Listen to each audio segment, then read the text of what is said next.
Bada boom, bada bang, bada Supwell app. Now, if you haven't heard, I was able to secure my pair of Boston 13s via a friend on the Supwell app, and that's the only reason we're able to do this comparison today. So if you're not on the Supwell app and you're interested in the culture of running shoes and you're interested in getting access to some of these hard-to-find shoes, just this morning I actually saw somebody post a link to a website that had some Peg Premium inventory, which is also where I got my Peg Premium through a friend on the Supwell app. So make sure you're on the Supwell app if you're interested in getting hard-to-find shoes like the Evo SL and the Boston 13. We also have great discount codes to Running Warehouse that will take some money off of fuel, and most of the shoes you find on the Supwell app, if not all of them, are discounted because it's a secondary marketplace. Somebody buys a shoe like the Boston 13, they put 10 miles on it, and then they sell it for something like $110. So everyone benefits. Hobby joggers helping hobby joggers. Make sure you're in there. Link is in the description below. Enjoy today's video.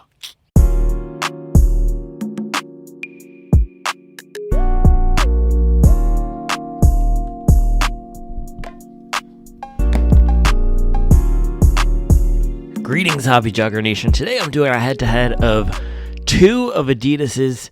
Are these marathon training shoes? Are these speed training shoes? Are these daily trainers? I'm not quite sure, but two of Adidas's Adizero shoes that are extremely close in price. We have the Evo SL, which started rolling out about a month and a half ago. No, was it 2 months ago now? Started rolling out at the end of 2024. It's now widely available. You can pick it up on Running Warehouse. You could pick it up, I think even some Dick's Sporting Goods have it. It's $150 MSRP. And we have the Boston 13, which Adidas released in very limited quantities on their app last week. Some people are saying it was a glitch release. I got it through the Supwell app because one of my friends snagged it, and then he traded it to me on the Supwell app. So make sure you're on the Supwell app if you are not. But this one is $160, the Boston 13. It's the OG in the marathon training category, and the Evo SL 13th generation, right? On the Boston, Evo SL is the new guy. It's V1. This shoe has never existed before. So I'm going to go through the key differences between these shoes today. I'm also going to take them out and do a workout because, like I always say, workouts aren't run on paper, and the differences of these shoes are not gleaned on paper. We glean the insights through blood, sweat, and mileage on the streets. So let's get into it. First up here, let's go top to bottom. Adizero Boston 13 versus Adizero Evo SL. Now, the Boston is the long-standing marathon training shoe. In the last generation, this thing was not comfortable at all. The upper was thin, it was crunchy, it was harsh and rigid.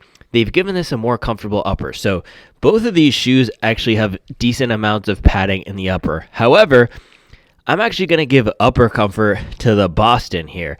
The Boston has slightly more padding around the back. The fit is more considered, and the material on the forefoot, it feels thicker, it feels better, and overall it just feels, we'll do a fit and feel, but even to the hands here, it just feels nicer. It feels like a more considered package. They have very similar laces here. Looking at the tongues though, and this is one of the early ways we can tell the use cases of these shoes and how they might differ. Look at the tongue on the Evo SL.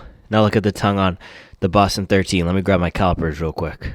I did this the other day with the Boston 12 versus Boston 13. Let me do it now with the Evo SL. So if we take a look at the tongue thickness here, the Evo SL tongue is 0.8 millimeters.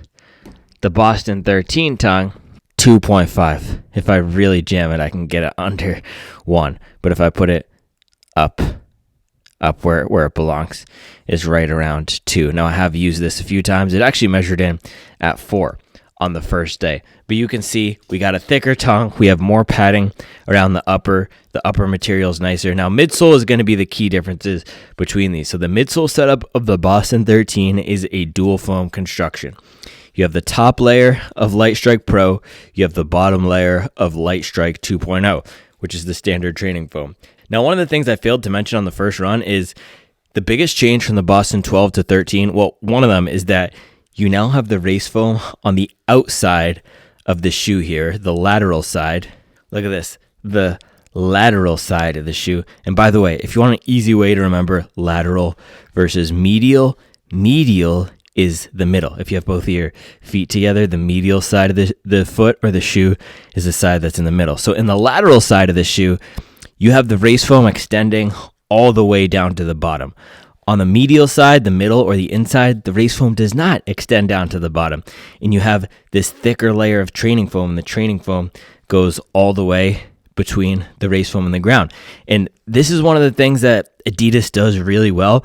Out of all the running shoe brands, they might be the most advanced when it comes to midsole technology. Not the foam compounds themselves, but how they manipulate where these foams are placed, how they manipulate the geometries. And the differences between these two shoes go to show what Adidas is doing here. So with this medial side of the shoe, it's really clever having more of that training foam than the lateral side. That's so that if you're overpronating, and overpronating is when the foot goes like this, right? Your ankles are turning inward. The firmer training foam, theoretically here, should stop that from happening, because if it were the softer race foam that you get all the way on the outside of the lateral, that might be causing more of that, or it wouldn't be protecting you from turning inward. So that is really clever that Adidas does on the Boston 13 here. So 2 layers of foam.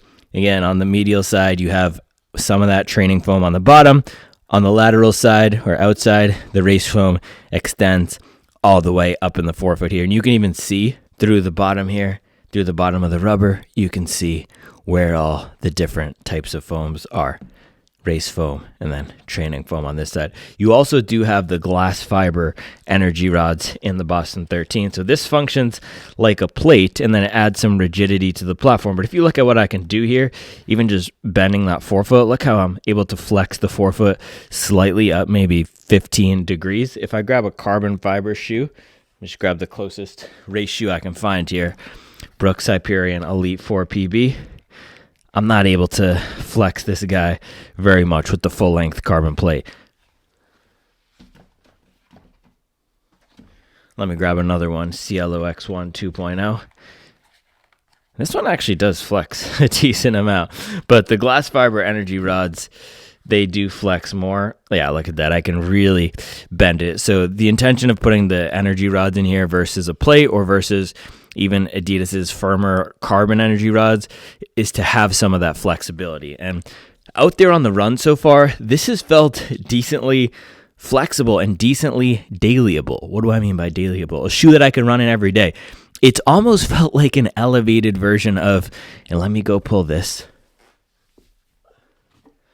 Bang, a shoe that I did not show in the first run review, not on purpose. It just wasn't part of the discussion that day. This is the Adizero SL2, one of my favorite daily trainers from last year.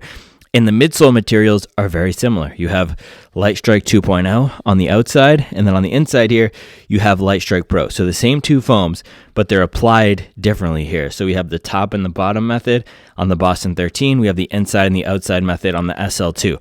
But the fit of these, very similar. You can see even the lacing is very similar.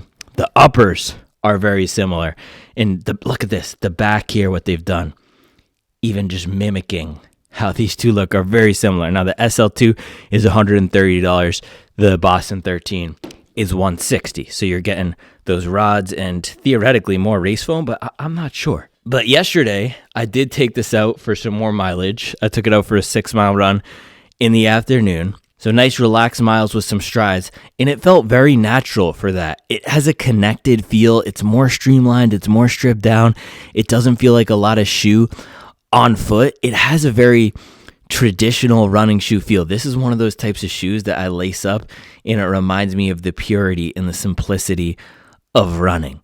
It also feels highly versatile because the day before I did a 20-mile long run with paces as varied as an 8 flat down to my fastest mile was a 5:39.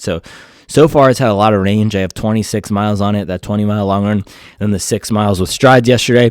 And by the way, when I did those strides, it felt so fast too. Not that the shoe was giving me a lot of speed assistance, but that I was able to get up on the forefoot and do my thing. It wasn't holding me back, and it was giving me just enough. And it does have that grip and rip characteristic that I love that comes with some nice rubber up here right under where I'm going to be popping off when I'm running my 450, 430. Even I was hitting 410s. I was hitting some 10 to 20 second bursts at 410 yesterday in this. So it is fast for a daily trainer. It even looks like a daily trainer. If you deleted the differences in this midsole and you just looked at the silhouette, it looks very much like an everyday shoe. It doesn't look like a Supermax Stack shoe. It doesn't even really look like a speed shoe from the silhouette. It looks like a regular running shoe. And that's where this is landing for me so far. Now, if we move on to the Evo SL, it's your time, Evo SL. Young Evo SL, so green and tender to the world on your first generation. May you have a long and fruitful life, and bless us all with some mileage. Evo SL here. So this is 100% of Light Strike Pro. That's the kicker. That's what got people so excited about this. That's also what's so puzzling with this and the Boston, and also how they're priced. Theoretically, having 100% of a race foam, shouldn't that make it more expensive? But they've also done some trade-offs here that make it a worse shoe, that make it justified to have that $10 price difference, right? So Boston 12, you have those rods. You can see the energy rods to the bottom. You can also see, okay, just look at the different pieces of rubber you have on here. 1, 2, 3, 4. Is that 4? 1, 2, 3, 4. Yes, 4 pieces of rubber that you have on the bottom. It also has all these holes. You have different patterns on the rubber. If we look at the bottom of the Evo SL, just look at how much simpler it looks, right? It looks like the less expensive shoe, but oddly, you also have more Continental. This entire front patch is Continental. So there's just some weird things like this, but this is a simpler shoe in its construction. The upper feels way simpler. It's almost like they took a piece of saran wrap or just cut up a cotton t-shirt and pasted it on the top here. The Boston 12 upper, again, feels a lot more considered. It feels like a shoe that I'd want to run in and lace up every day. It feels more durable. The construction here feels better. But Evo SL, with this 100% Light Strike Pro midsole, you also have a way more aggressive rocker. The geometry here is different. That's a key difference here. Look at this. So a much more modern take on what one of these marathon training or speed training shoes should be. And again, the ironic or confusing part is that the midsole here is simpler in that it's non-plated. There is a small plastic piece in here, but it's non-plated. It's one type of foam. That's the simple part. But then the modern part is the rocker. With the Adidas, you have the modern technology with the 2 types of foam and the energy rods. But the simple part is the geometry. But my hypothesis is that with this more modern geometry, the Evo SL is going to excel and shine more than the Boston 13 for speed, for fast miles. And throughout my first few runs in this, so I've done a 30-mile long run in this. I think I've done a few just cruising 6-mile runs.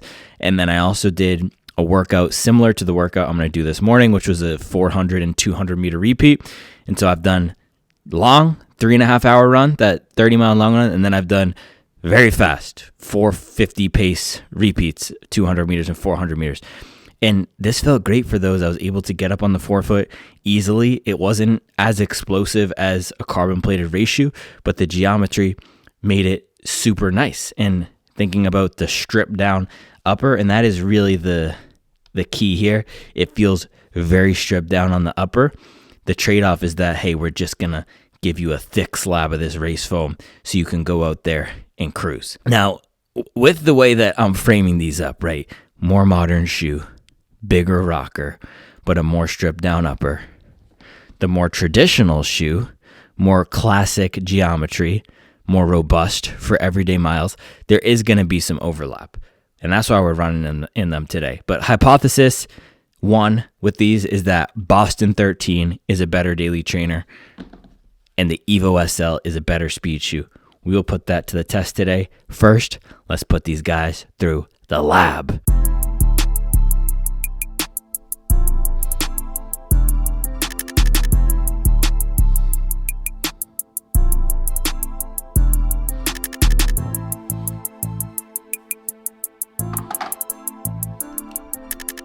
All right, let's get a weight comparison of these two first. We'll do weight, we'll do stack, and then we'll take some width measurements, and then we can lace these things up and go. Now, let's get the Boston, or let's get the Evo SL first.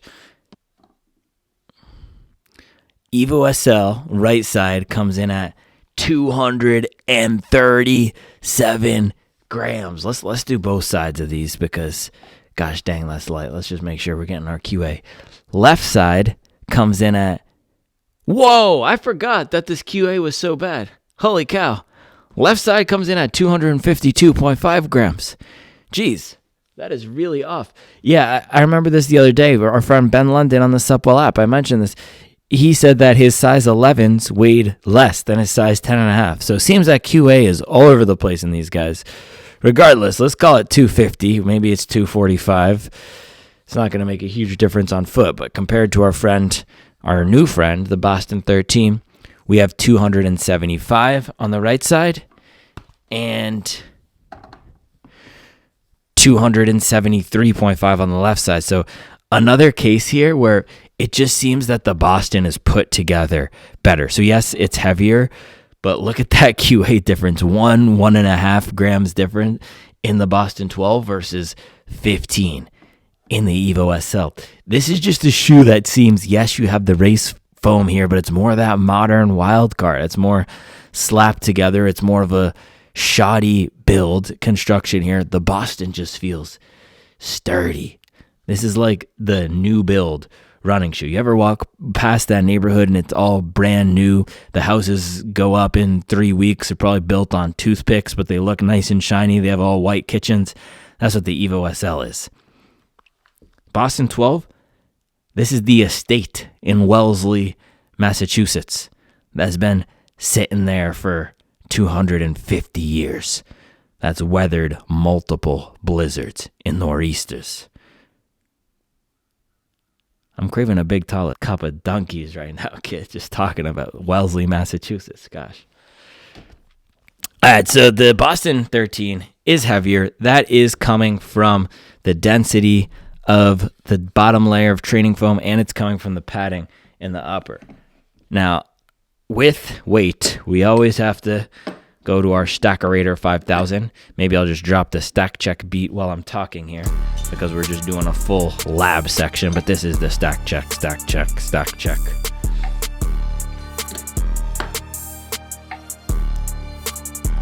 All right, now this will be interesting because we have 26 miles on the Boston 13, allegedly. No, not allegedly. What I was going to say is the stack height is allegedly 36, and it measured in at 37 on the first run. Let's see now. Dude, look at that. After a few runs, it's measuring in at 34. Bro, that's pretty low. That is pretty low. Let's get another measurement. Yeah, 34 now after a few runs on the left side. And I did run 26 miles in it in the past 2 days. So Sunday 20, yesterday 6. So it hasn't probably had time to fully rebound, but it's just interesting to see how these things evolve. Right side is coming in at 35, slightly higher. Now if we go to the Evo SL here, we'll get both sides of this as well. By the way, I really want to start putting all this information on the Supwell website, supwell.io, which will soon be supwell.com. We do now own supwell.com. It's just a lot of work to cultivate the entire database, but we got to get back on that. Left side of the Evo SL, 38.5 millimeters. I was talking about stack ratio the other day. This is gonna be a good one. Thinking about stack ratio. 38.5 on the left side. 37.1 on the right side. And was the right side the lighter one too? Let's see. I don't remember. Yes, it was. Look at that. That's fascinating. So the right side was the one that was 238 grams, and it's also coming in at a slightly lower stack. So this just goes to show you, man, these Evo SLs right now, they're not coming out of the factory clean. But key point here is that the Evo is lighter from the race foam and it's taller. However, out there, I have not felt that it's the most protective or the shoe that I want to go for bopping long miles just because the geometry is so aggressive. So again, interesting trade-offs here between these two. And I'm not really even here to tell you which one you have to buy. It's interesting to me to do this analysis and to see all the differences. And I think if you're watching, it's probably interesting to you too, right? So heel width of the Evo SL, 88 millimeters wide. Heel width of the Boston 13, 82 millimeters wide. So overall, the Evo SL is getting a lot more foam here. You have more width, 6 millimeters more width, 4 millimeters more height, and that's coming with that modern construction. They want to give you that max cushion gang feel with that aggressive rocker. The Boston 13 is more of that OG. It has, ironically, the upper of the Evo SL is more stripped down and streamlined, but the entire construction of the Boston 13 and the midsole is more stripped down and streamlined. But it's also heavier because it's put together better. So there's no simple answer here, which is why this is such a fun comparison. This thing has more stack, but this thing has more comfort. This thing has more race foam, but this thing has the rods. It's a really fun mix and match. And my other hypothesis, so hypothesis one is that Evo SL is for speed, Boston 13 is more for everyday comfort and versatility. Hypothesis two is that these are just going to be different shoes for different crews. I have this vision of this dude in my head who's been running the Boston Marathon for 15 years. Maybe he's a former Barefoot Mafia member, but now he's on the Supwell app, part of the Max Cushion gang. And he's been buying the Kinvara. He's been buying the Saucony Ride. That he considers that a Max Cushion shoe. And he's been searching for, hey, I want a race shoe or a training shoe that has more of that old school feel of the Nike Pegasus. I have this vision in my head, this persona of someone who might like the Boston 13 and might enjoy the fact that it went down in stack height from the previous generation. And then when I think of the Evo SL, I think of my friend Logan Slater. I talked to you guys about Logan Slater when this thing first came out. She works for Hype Bay. We went to college together. She's a creative director for Hype Bay. And when the Evo SL was getting rolled out, she did this whole photo shoot with them. And I think she occasionally runs. She runs once a month or a few times a week. But those are the types of people that Adidas is trying to get the Evo SL to, the Brooklyn Run Club people. And now it's taken a hold of the shoe sicko community. But this is the modern, new, cool, trendy one. The Boston 13, to me, this seems like the shoe that's going to stand the test of time. It can withstand whatever you throw at it. But guess what? Hypotheses are not tested in the lab. They actually are sometimes. But on this channel, hypotheses are not tested in the lab. They're tested in the streets. Let's go lace it up.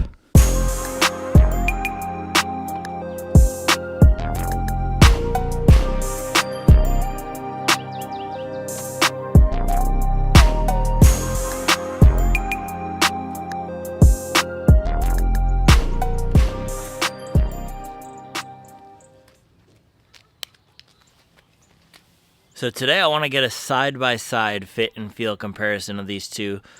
On the left, I'm going Boston 13. On the right, I'm going Evo SL. And if you remember from the lab, Boston 13 is a few millimeters lower. It's a few millimeters narrower, but it's also heavier with a denser foam and more padding on the upper. All right, stepping into the Boston 13 here. Feels very grounded and planted and streamlined. Very normal feeling. That's one of the things I like about it, and one of the things that's making me keep say it's a daily trainer. It's a daily trainer. It doesn't feel wobbly. The stability is good. Now the Evo SL, I've actually had some stability concerns with it so far, and yeah, just stepping into this, the upper feels less well put together, even the lace-up experience, and this is a good way to tell how considered an upper is. Look at the tongue. Look at how the tongue on the Evo SL is all padded and crinkled. Now, it's not going to make a huge difference. It's just indicative of the rest of the fit experience of this upper. It's just not as nice as the Boston 13. The Boston feels nicer, the upper, on foot. Same thing goes for the padding around the back. Now, I do have both of these in a 10.5, and in my pair, they fit pretty similarly, but again, I have heard a lot of variation with the Evo SL across different colorways, across sizes, but I would go true to size in both of these. 10.5. Some people have said, who got their hands on the Evo SL or Boston 13 early, that it does fit smaller than the 12. I have 10.5 in both, and it feels fine, but if you found your 12 to fit half a size too big, some people did say that, then I would go down to your typical running shoe size. But I get everything, pretty much everything, in a 10.5, and these both feel nice. Now, just look at this. Look at my right foot in the Evo SL. It's way easier for me to wobble to the side like this. If I twist my ankle to the lateral side, to the outside, it's easy for it to go like that. If I do that in the Boston, it's not as easy. It's not as easy for me to move on the lateral or the medial side. There's more rigidity to the platform in the Boston 13. As I'm wobbling, that bottom layer of training foam, let's get a view from the back real quick, but that bottom layer of training foam is doing a really nice job holding my foot in place, and I can feel that in the midfoot especially, versus the Evo SL. Look at it from the side here. My foot just completely rolls because of how squishy this race foam is, non-plated, throughout the entirety of this bottom section. Look at that. Not happening as much because the rod plus the training foam on the Boston holds it in place. Let's get a view of that from the back.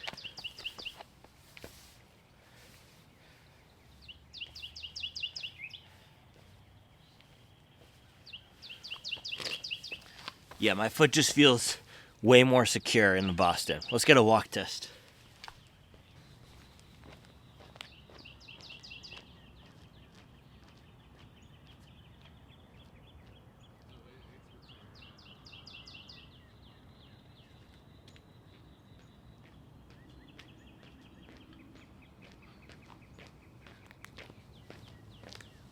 Now, again, this is an interesting one, man.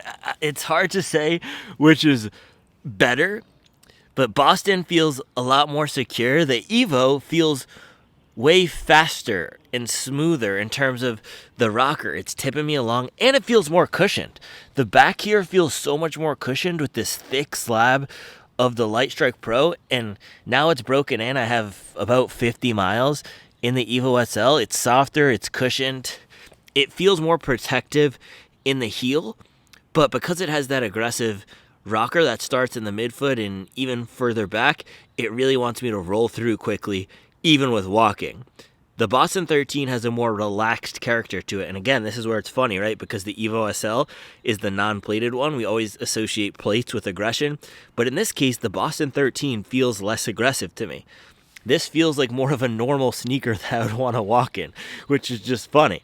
So if I were picking one of these for walking, I would get the Supernova Rise or the Prima or the Ultra Boost. Neither of these are walking shoes, but the reason I like to do this test is because it exposes some of the fit and feel consideration. So that bigger rocker is coming through for sure on the Evo SL. It does also have a slightly softer feel now that this foam is broken in. But plan for the run. Let me go grab the book of Daniels.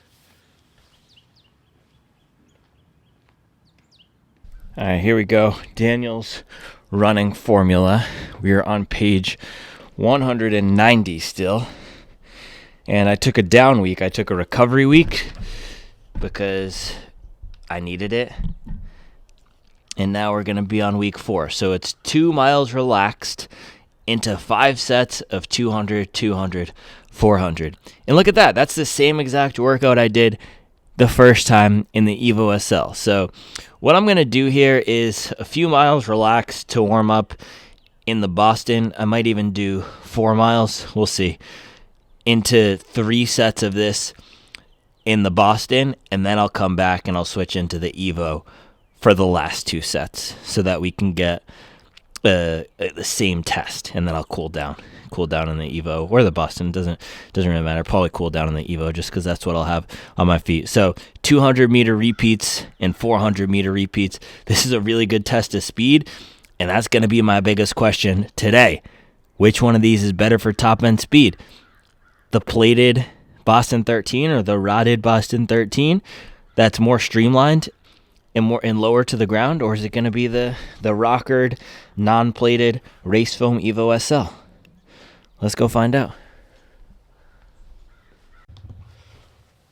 Hold on, I'm putting on the other Boston here. One last thing I want to mention before we go out is that Light Strike Pro is probably the foam that needs the most break-in to feel good, and Evo SL we have up near 50 miles now, and the Boston is only half of that, so that could inform the rides here. But I have to say, I'm surprised at how comfortable the Evo SL is feeling to me today.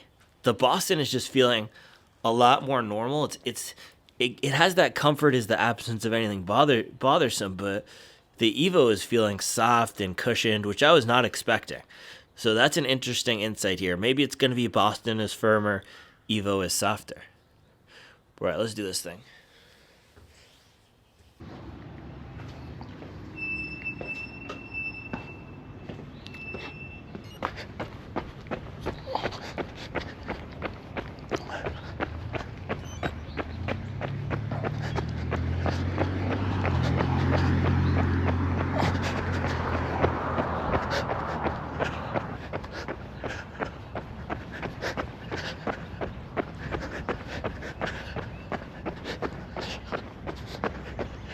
Yeah, running the Boston 13 just feels like coming home. Such an easy shoe to run in, and it has all the tech, but it doesn't feel like it. It just feels simple.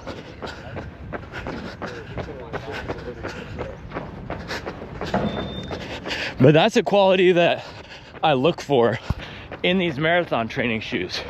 Cohesion. Do the foams, plates, rods, rockers, rubbers, upper, does it come together in a way that makes sense? And this one, it does.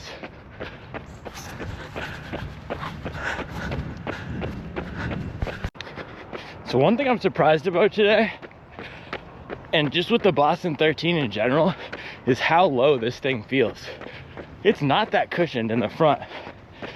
And as we saw, the stack is compressed 2-3 millimeters already. And that's coming through in the ride today. But this is going to be a fast workout with short repeats, so probably won't be the biggest deal here.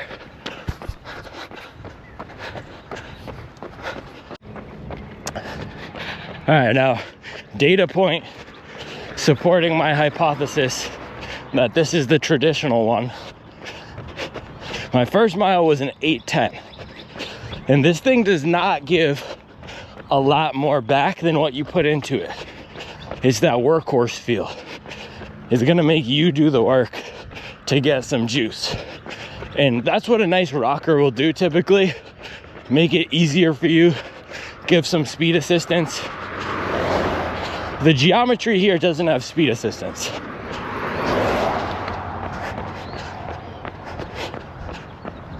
So at these warm-up paces, feels good, but it's not making it any easier for me. Yeah, so far the past 2 days, this is feeling like a more stable SL2 with rods. And it's really coming through for me today how low to the ground this is compared to other shoes in the category. Mile 2, 7:33 pace.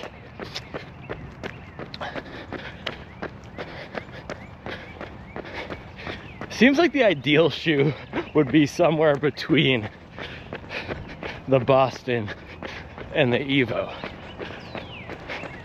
But wouldn't that just be the Hoka Mach X? They've made some odd choices in how they've split these.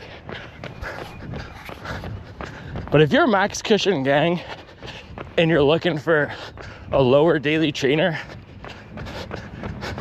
that's still fun, that's where this is gonna slot in. That's how I'm feeling about it so far.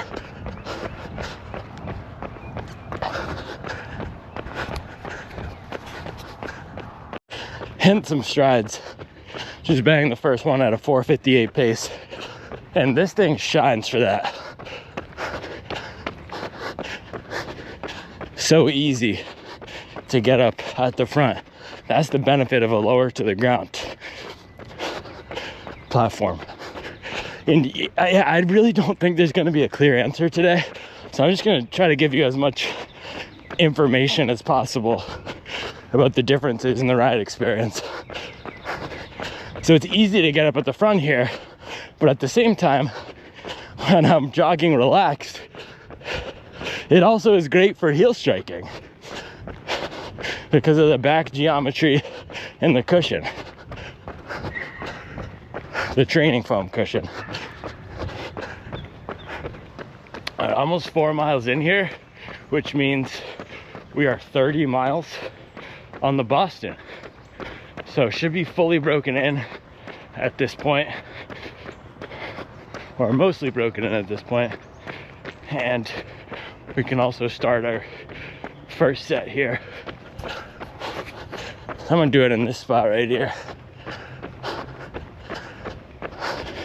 200, 200, 400.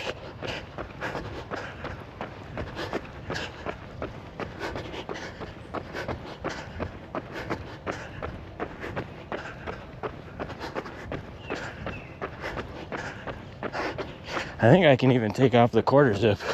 It's warm.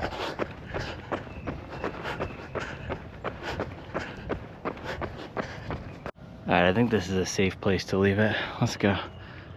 It's all about the mileage.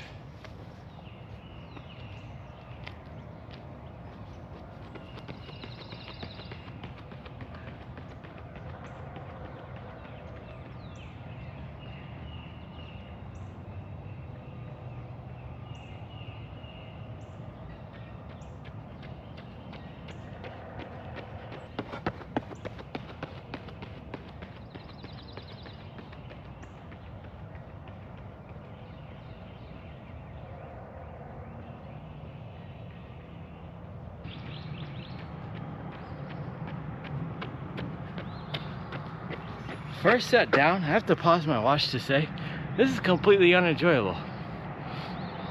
I'm gonna be done with the speed block after this week. It's just no fun, and this is not why I run. It's terrible. I wanna get back to actual marathon training. This is baloney.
Man, the whole thing with running as a hobby jogger is that it should be a net positive.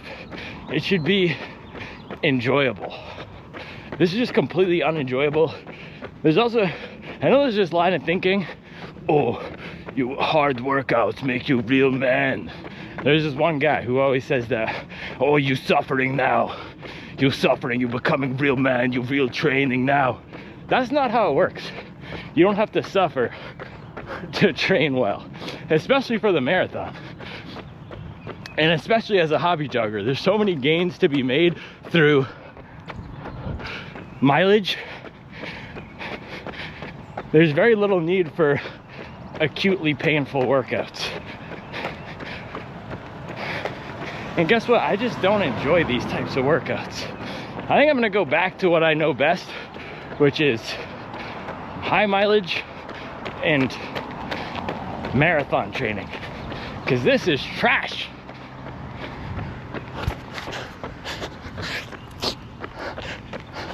And man, I ran 239 off of a lot of grinder tempos and occasional speed workouts. But you really don't have to go deep in the cave and be doing this mile race pace stuff. I want to switch it up. I want to experiment. That's the beauty of being a hobby jogger too. We can do what we want. And this experiment showed me that I hate speed training, and I really don't think it's necessary. So we'll go back after this week. I have a 400 here, and then we'll close it out. It's also super busy. It's a lot of traffic over here.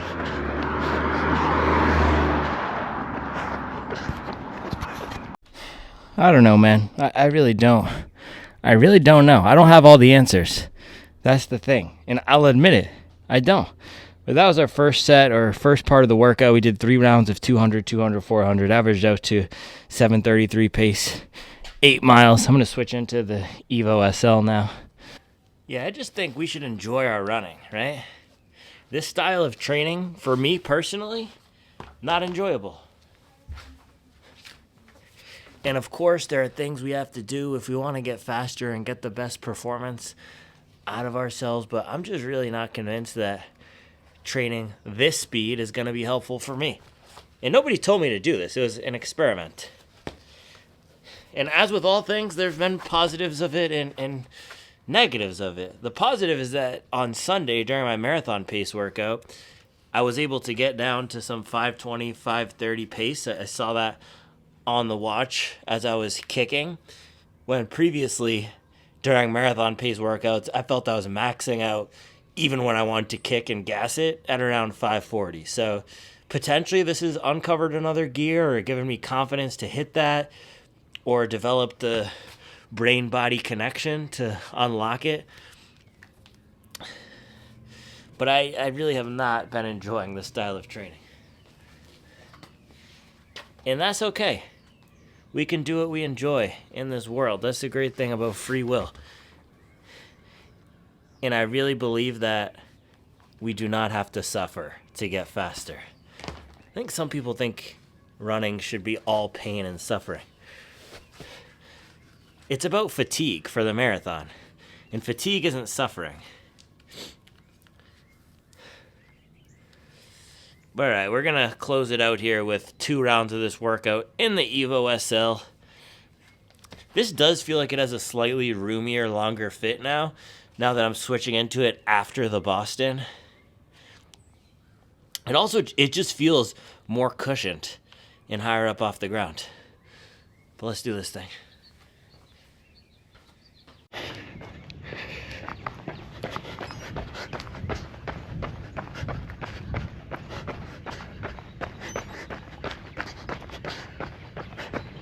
Yeah, so out of the gates here, this Evo SL feels more cushioned. It feels slightly softer and bouncier in the front, but it also puts me right up on my toes. It has that Mizuno Neo Zen or Cielo X1 feel, where you can't really land on the back as a heel striker. You really have to be on the midfoot to forefoot in this, which is why as a heel striker, I don't love this for relaxed miles. But this does feel more fun. It has more of an at ease, flowing character to it. It's less stable, but it has more juice up at the front.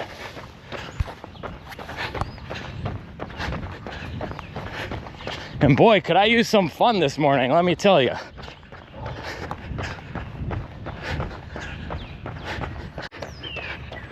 Slug bug. That was for my guy Dan Amos. The Supwell app deep cut. So my left ankle has been weird since running in the Pegasus Premium, and I can feel it. It's my weakest point as a runner, and I can feel it working more at these relaxed paces to stabilize in this shoe. But this has way more speed assistance. I feel like I'm going 15 seconds faster in this at the same effort, or the same intended effort, because of the rocker. And it does force me to go faster. The Boston seems that it allows me to relax more when I want to relax. This thing, not much relaxing going on.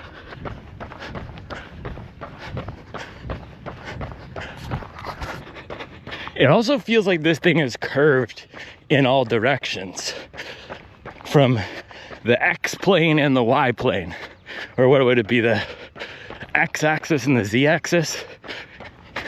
I don't know, bro. Hobby jogger math. What I'm trying to say though is it's curved from the rocker front to back, but it also feels curved side to side. Like there's a bow this way, lateral to medial. So when I land in the middle, I'm getting pushed forward, and then I'm also getting pushed to one of the sides. And maybe that's the bottom geometry, or maybe it's the lack of rods or a big plate to stabilize the foam. Warm-up mile 8:07. I'm trying to find a different part of the neighborhood to do these.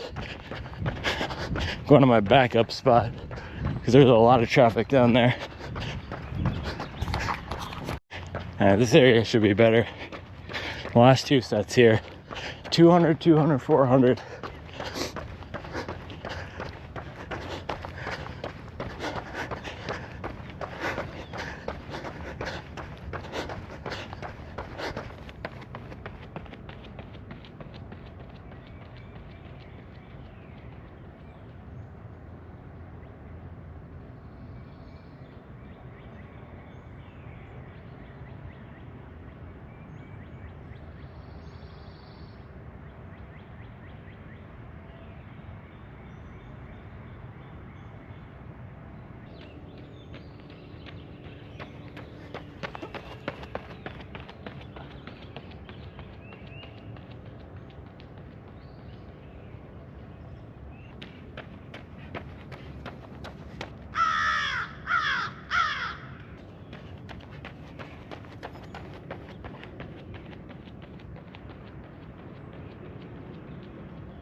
I just have one 400 left.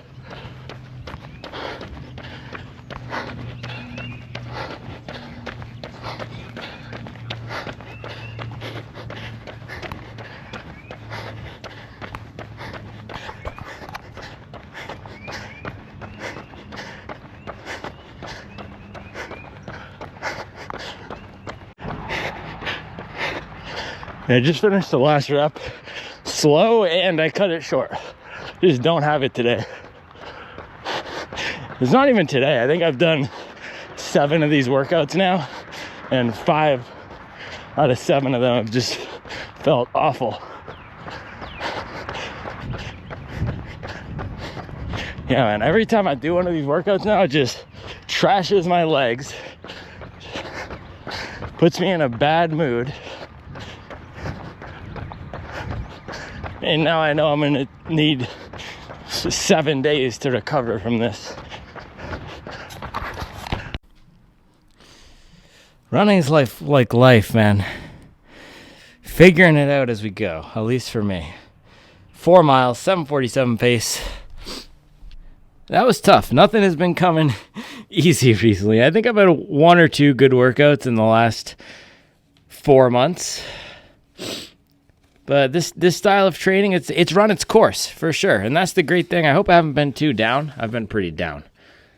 I've been kind of annoyed and frustrated this morning. Well, kind of is an understatement. But the great thing is that it's very low stakes. And I've never been a 5-year plan person or planning every single thing out. I wanted to try something new.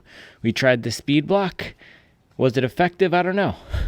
But it's run its course, that's for sure. So we will close it out with 1 more of these speed workouts on Thursday or Friday and then move on to something different. And that's the thing I love about running. We can, as hobby joggers, or no matter what your journey is in running, you can try something, decide it doesn't work. You can race a 5K, you can race a marathon. There's no requirements for this. For me, my only requirement is that it should be a net positive. I should be enjoying it, or should at least be adding something, because no one's forcing me to do this. Anything we do that's voluntary should be a net positive. So speed block, got some good learnings from it. I do have a fast gear when I need it, but it's just not what I'm enjoying. Not what I enjoy in this pursuit of running. So we'll move on to something else.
I can't give you the answers, because I don't have the answers. I don't have all the answers.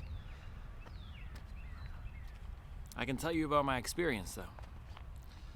So why don't we do that? So we started off with 8 miles in the Adidas Boston 13. Let's throw it up here. So I wanted to, before starting this workout, get a few miles on this thing to get it up to 30 so it's fully broken in. And now we can see, look at that. It's also just, it's not a super stiff platform, but this top foam, the Light Strike Pro, seems that it's fully broken in. We have break-in lines on the back as well. This definitely has its true character now that it's at, what's 26 plus 8, 34. So 4-mile warm-up into this workout, which was 5 rounds of 200, 200, 400. I was struggling through pretty much the whole thing, and I'm done with this. I'm done with this phase of training, and this is what I wanted to say. So I did shower, I had a muffin, I got back into a zone where I could come out here to the street and do the breakdown. I don't have all the answers, but what I do know is that, 1, consistent mileage over time will get us faster, especially as hobby joggers and especially as newer runners. And I'll classify a newer runner as anyone under 10 years of running, anyone who's not consistently putting up 80 plus, 70 plus miles a week for 6, 7, 8 years, newer runners. So I can still get aerobic gains. 2, the way we get faster for a specific race, what we do know is that you have to accumulate as many miles as possible close to that race pace. And 3, what we also know is that it's good to touch the different systems, meaning it's good to run different pace ranges. So I'm complaining a lot about this speed training and I'm not good at it and I'm not optimized for it, which is all true. This is not where I'm shining.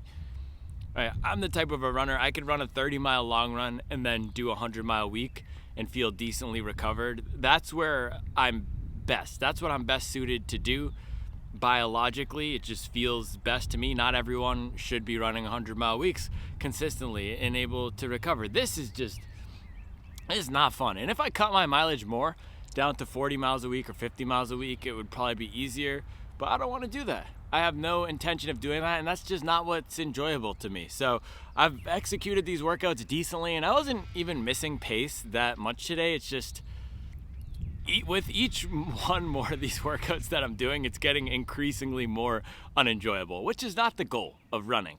And as I said out there, I believe running should, as I think people forget. Can you see the gosh dang hobby jogger? As a hobby jogger, running should be enjoyable. Guess what I'm going to do after this? I'm going to go in there and sit on my desk for 8 to 10 hours, take Zoom calls, create pitch decks, go on a bunch of random meetings. Do I enjoy it? My 9 to 5? I mean, I enjoy health insurance. I enjoy paying bills there, or being able to pay bills. I enjoy elements of it, but this is the thing that I do for fun. And yes, I'm building a business around it. Have you heard about this Upwell app? But still, I don't want to be operating a business that's no fun. Otherwise, I would just have a 9 to 5. I would just go try to work at Deloitte or something. So running should be fun. That's my whole theory. I like fun shoes.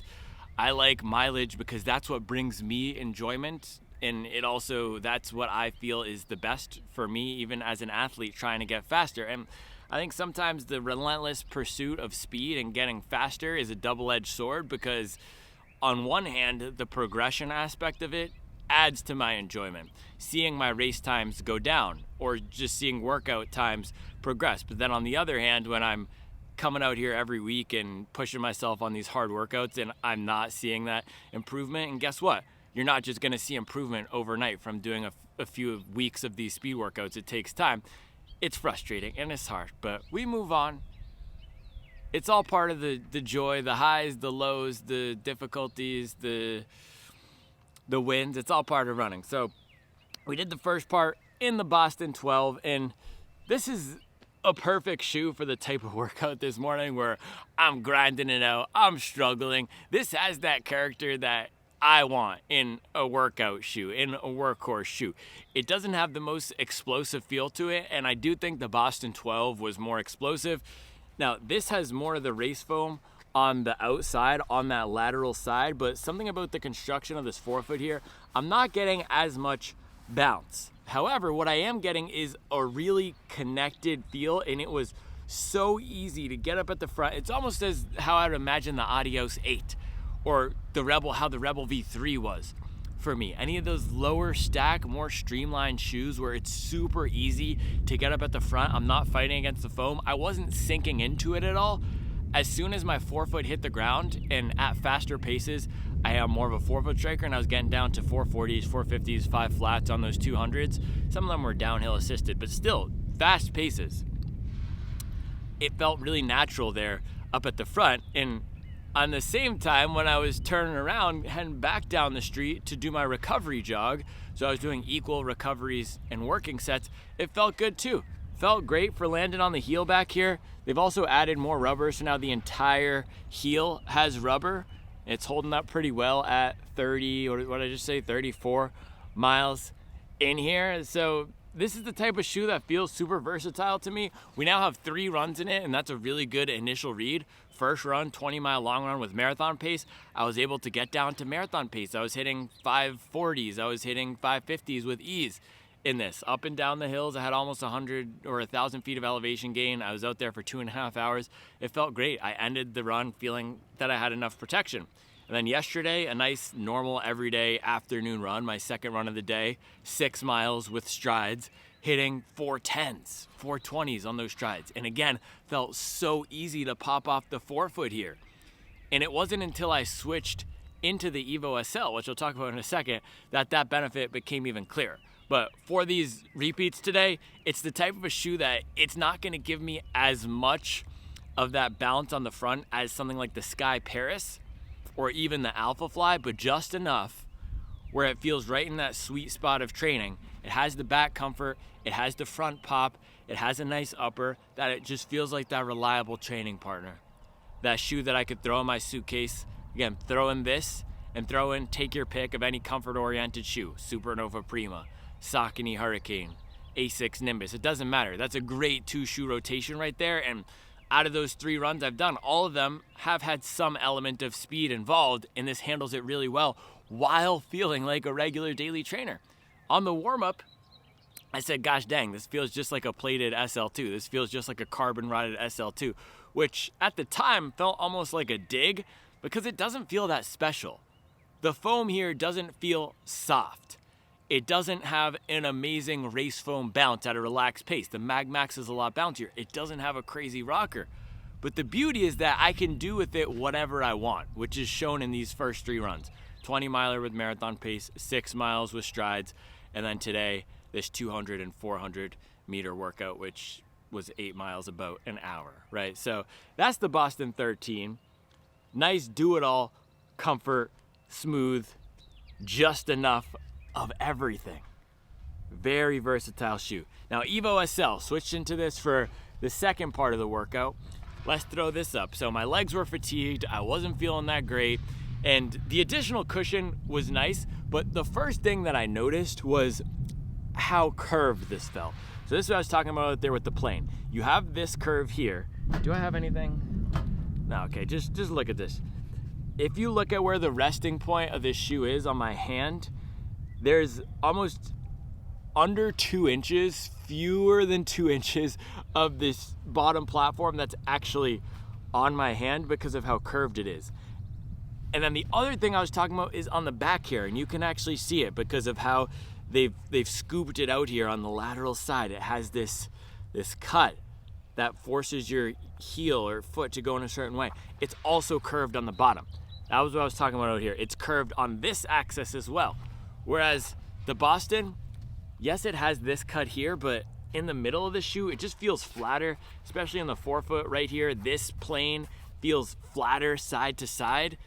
The Evo the whole thing is curved. It's like the bottom of a basketball. The entire thing is curved. So that's the first thing that I noticed immediately, just getting out here and switching into this after the Boston 13. The other thing is it feels way more cushioned in the forefoot. However, and this is what I was saying earlier, right? This one has this one has the other. This is lighter weight, but it's more cushioned.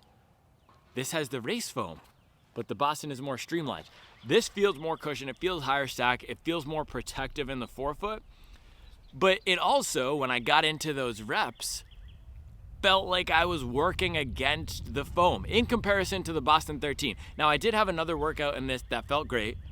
I was able to hit the same pace as I was hitting today. Maybe I was even faster.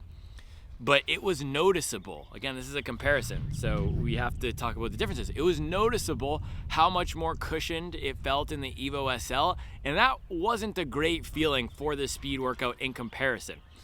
And so, whereas the Boston, because of the cushion on the heel and the type of foam they're using, and a geometry that allows me to land on the back, while this shoe lets me do whatever I want, the Evo SL encourages a certain type of running.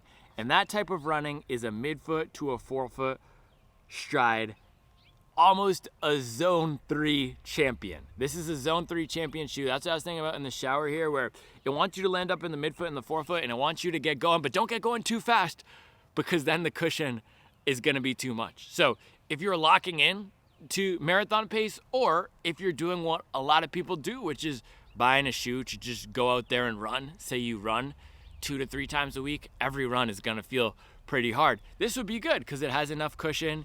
It gives you a speed orientation. It puts you up on the front. You have that rocker to get the legs going, but it's not the most versatile. And this is what I've been saying with this whole thing, and even comparing it today exacerbates that even more. The Boston has a more comfortable upper.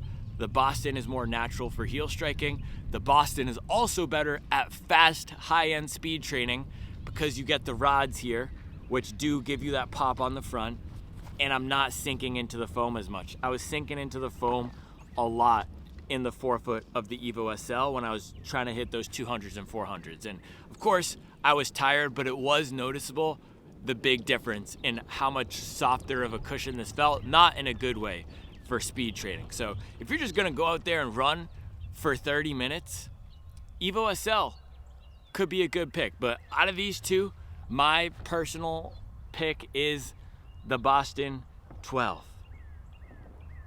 Now, I was surprised, to talk about some good things about the Evo SL, I was surprised at how comfortable it felt in comparison with that forefoot stack. It's just the weirdness of having to be on the front. So again, thinking about the trade-offs between the two, it has more cushion, but it's also a more aggressive geometry. It has a more aggressive geometry, but it's not as good for going fast. So these are two answers to the same question, which is I want a shoe that's gonna be fun and fast. It's just what type of training are you doing? Do you want a shoe that's gonna lock you into one pace and have that cushion and maybe not the best for all types of runs? Or do you want a shoe that's better for all types of runs that has a more streamlined feel? The other thing I'll say is if you just care about cushion, the Evo SL feels a lot more cushioned. The Boston, what I learned today, this is a very streamlined, stripped down shoe. It says 36 in the back, and it might even feel lower than 36.30 here. So they have brought this down to make room for the Evo SL, but if you're a heel striker, I still think the Boston is gonna be better. Now, it could be the case that neither of these two is exactly what you want. Say you're a heel striker and you also want something that's gonna be versatile and better for distance. Because the Boston 12, it can do distance, but maybe you just want a more cushioned feel than what this has. This is not a super cushioned feel. The Boston 12 is even a more cushioned feel. In that case, you might look to the Hoka Mach X2. That has more stack in the front, that has more stack across the whole platform, and it has more stability. Again, this thing, the Evo SL, it always feels like it's working this way or that way. So, two solid shoes. The one I'm personally picking is the Boston 13. If you really want something for high-end speed training, I would go Boston 13. If you're a heel striker, I would go Boston 13. If you want something fun for bopping around and you don't mind being pushed forward with that aggressive geometry, I would go Evo SL.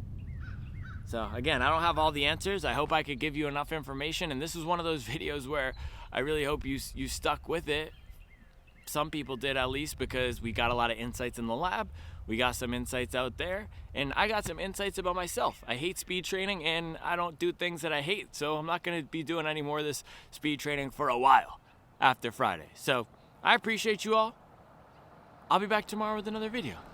Oh, by the way, I forgot to say, I should say now, I was using the Evo SL incorrectly, which is why I didn't like it. What else?